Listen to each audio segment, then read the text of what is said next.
गरीब माँ और 5 बेटियों का गाजर घर।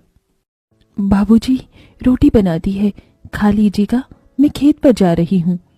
तभी खटिये पर से बूढ़ा रामा खांसते हुए बोला, सभी छोटे अरे एवं बहू, बड़े सोशल ये मीडिया ले, यूजर को मेरी शॉल मेरे लेती इस जा, चैनल पर बाहर बड़ी बहुत ठंड बहुत पड़ स्वागत रही है। हमारे नहीं इस बाबूजी, चैनल इसकी पर जरूरत डेली आपको ज्यादा कहानी है, वीडियो क्योंकि देखिए। घर में चैनल ओढ़ने को को एक भी सब्सक्राइब कंबल करें, नहीं। हमारे साथ बने रहे और आज हमारे हम तीनों वीडियो भी को आपके साथ नोटिफिकेशन चलेंगे में खेत चेक पर। नोटिफिकेशन पर को बच्चों, ऑन रखें तुम्हारे पास और स्वेटर भी हमारे नहीं, वीडियो सर्दी को लग शेयर जाएगी। जरूर करें।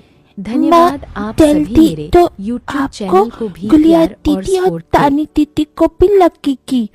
अगर हम जब एक साथ मिलकर खेत पर काम करेंगे तो ज्यादा पैसे आएंगे और फिर हम कंबल खरीद लेंगे। मेरा राजा बेटा कितना समझदार हो गया है, माँ के दुख को समझने लगा है। सरिता अपने बच्चों के साथ खेत पर आती है जो कि जंगल के पास पड़ता था। बच्चों, हमें आज के आज खेत जोतकर गाजर की फसल बोनी है। सरिता की चारों बिटिया और राजा भी कड़ी मेहनत से बंजर खेत को जोतते हैं और फिर सब मिलकर खेती करते हैं। दिन बीतते हैं।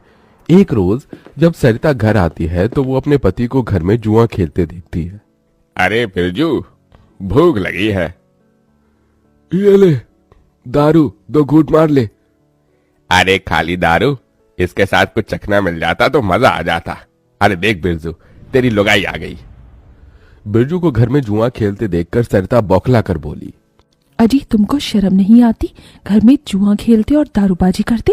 तो फिर बोली, अरे जानती नहीं पति परमेश्वर होता है और पत्नी की जगह पति के पैरों में होती है। चल जल्दी से मेरे लिए अंडा ऑमलेट बना और गरम रोटी भी। तुम्हें अब मुफ्त का खिलाने को राशन नहीं मेरे पास। 6 बच्चे हो गए हैं, जानती भी हो इन सब का पेट कितनी मुश्किल से पाल रही हूं मैं।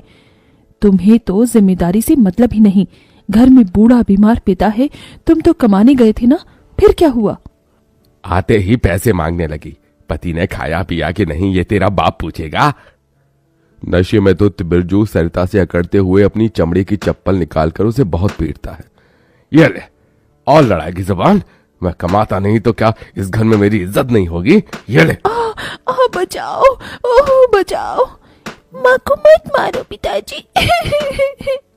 तभी लड़खड़ाते हुए बिछौने से उठकर बूढ़ा रामा कहता है, अरे निकम्मे, छोड़ दे बहू को, निकल जा इस घर से तू और फिर कभी शक्ल मत दिखाना।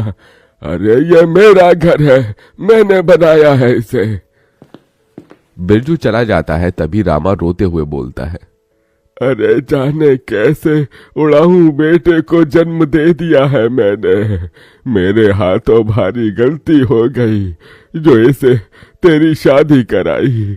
बहू माफ कर दे मुझे।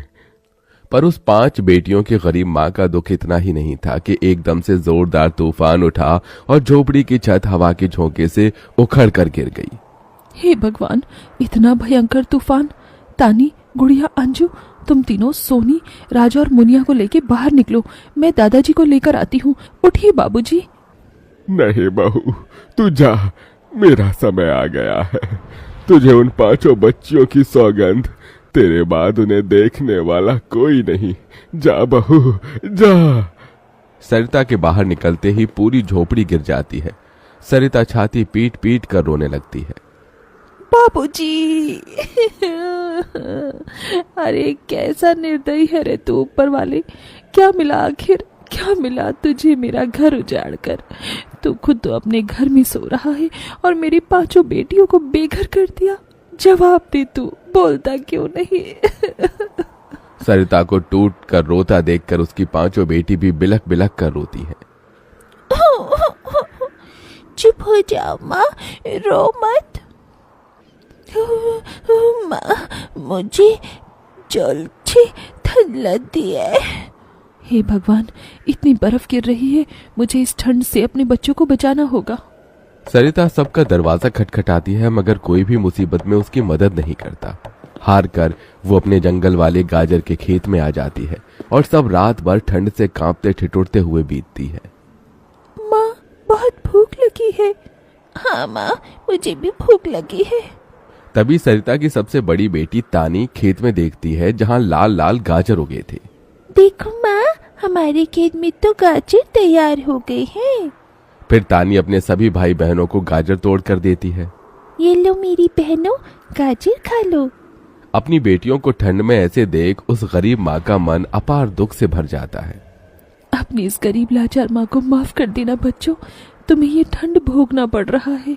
तभी एकदम से दिन का माहौल रात सा हो जाता है और तेजी से बर्फ गिरने लगती है। बाप रे बाप, एकदम से इतनी ठंड, ऐसे तो बिना घर के हम बच नहीं पाएंगे। तभी सरिता अपना आंचल उन पर उड़ाती है, मगर बच्चे थरथरा उठते हैं कि एकदम से गुड़िया कहती है, माँ, तानी दीदी, हम अपना घर बना सकते हैं। मगर कैसे बिटिया, हमारे पास पैसे भी तो नहीं। माँ देखो, हमारे खेत में कितने सारे गाजर उगे हैं, हम इसी से अपना घर तैयार करेंगे, पर हम सबको साथ मिलकर मदद करनी होगी। राजा बेटा, जब तक कि हम गाजर घर तैयार नहीं कर लेते, तुझे अपनी छोटी बहनों का ख्याल रखना होगा। रखेगा ना? हाँ माँ, रखूंगा। सरिता आग जलाकर अपने दोनों सबसे छोटे बच्चों को उसके पास बिठा देती है और खुद अपनी चारों बेटियों के साथ उस भयंकर ठंड में गाजर घर बनाने लगती है। अंजू, सोनी, गुड़िया, तुम दोनों मुझे और तानी दीदी को गाजर तोड़ तोड़ कर दो, हम घर बनाते हैं। ठीक है माँ। गरीब माँ बेटियां मिलकर गाजर घर बनाती हैं, मगर घर एकदम से ढह जाता है, जिससे सरिता दुखी हो जाती है। कितनी मेहनत से ये गाजर घर बनाया था हमने, मगर सारी मेहनत बेकार चली गई। तभी चारों बेटियां रोते हुए गाकर अपनी माँ को हिम्मत देती हैं। जिंदगी की यही रीत है, हार के बाद ही जीत है। थोड़े आंसू है, थोड़ी हंसी, आज गम है तो कल है खुशी। जिंदगी की यही रीत है, हार के बाद ही जीत है। मेरी बच्चियों। रोते हुए सरिता अपनी बेटी को गले से लगा लेती है। वो फिर कोशिश करते हैं, कई बार उनका गाजर घर बिगड़ता है। तभी गुड़िया कहती है, माँ, अगर हम अपना गाजर घर मजबूत बनाने के लिए पहले लकड़ी फट्टे से ढांचा बना लें, तो फिर हमारा गाजर घर नहीं गिरेगा। सब ऐसा ही करते हैं, जिससे उस बार उनका गाजर का घर मजबूत बन जाता है। सरिता अपनी पांचों बेटियों और बेटे के साथ घर के अंदर आती है। तब जाकर उनके शरीर को गर्माहट महसूस होती है।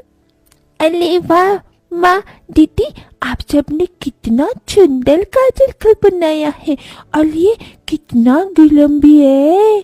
तभी सरिता अपने बेटे बेटियों का मुंह देखती है। सबकी आंखों में भूख थी। मैं जानती हूँ तुम सबको भूख लगी है ना, अपनी माँ को एक दिन दे दो, मैं कल काम ढूंढ लूंगी। ठीक है, आज हम ये गाजर खाकर सो लेंगे। आप भी खा लो ना माँ, आपने 2 दिन से कुछ नहीं खाया। सोनी अपने नन्हे हाथों से अपनी गरीब माँ को गाजर खिलाती है। अगले दिन सरिता ठंड में इधर से उधर काम ढूंढने भटकती रहती है, मगर कोई उसे काम नहीं देता। इधर अब उसके खेत के गाजर भी खत्म हो गए थे, जिससे उसकी बेटियां भूखी थी और उसकी दुधमुही बेटी भूख से रोई जा रही थी। माँ, मुन्ना को भूख लगी है, उसे खाना चाहिए। छोटे बच्चे खाना नहीं खाते राजा, इसे दूध पीना है। हे बसुरी बजैया, एक माँ की ममता की इतनी भी परीक्षा मत लो कि वो अपने बच्चे को दूध भी ना पिला सके। तभी सरिता को द्वार पर एक गाय के रंभाने की आवाज सुनाई दी। माँ, लगता है बाहर गाय आई है। सरिता अपनी बेटियों के साथ बाहर आकर देखती है तो गाय के थन से दूध की धारा बहे जा रही थी। इस गाय के थन में कितना दूध गिर रहा है। सरिता गाय का गर्म दूध अपनी बेटी को पिलाती है। तभी गाय उसके खेत में जाकर गोबर कर देती है, जिससे एकदम से जादू होता है और खेत लाल चमकदार गाजर से भर जाता है। माँ, ये तो कोई जादुई गाय लगती है। देखो, हमारे खेत में कितने गाजर हो गए। हाँ गुड़िया, मैं जादुई गाय हूँ। मुझे वरदान प्राप्त है, जिस भी बंजर खेत में मैं गोबर करूंगी वो फसल से भर जाएगी। मैं इससे पहले भी तुम्हारे खेत में आई थी। इसका मतलब गौ माता, आपकी वजह से उस वक्त भी मुझ गरीब के बंजर खेत में गाजर उगी थी। आपका कोटि कोटि धन्यवाद गौ माता। माँ तुम काम ढूंढ रही थी ना, अब मैं ढूंढना। तुम तो कितना अच्छा गाजर का हलवा बनाती हो, और गाय के दूध से खोया, घी, दूध सब बनता है। तुम हलवा बनाकर बेचो। सरिता उस गाय के दूध से घी खोया तैयार कर लेती है और गाजर का हलवा बनाकर बेचने लगती है, जो कि लोगों को खाने में स्वादिष्ट लगता है। उसकी अच्छी कमाई होती है, जिससे उसकी आर्थिक स्थिति ठीक हो जाती है और वो गाय उसके गाजर घर के बाहर बंधी खेत के गाजर और घर दोनों की पहरेदारी दिया करती।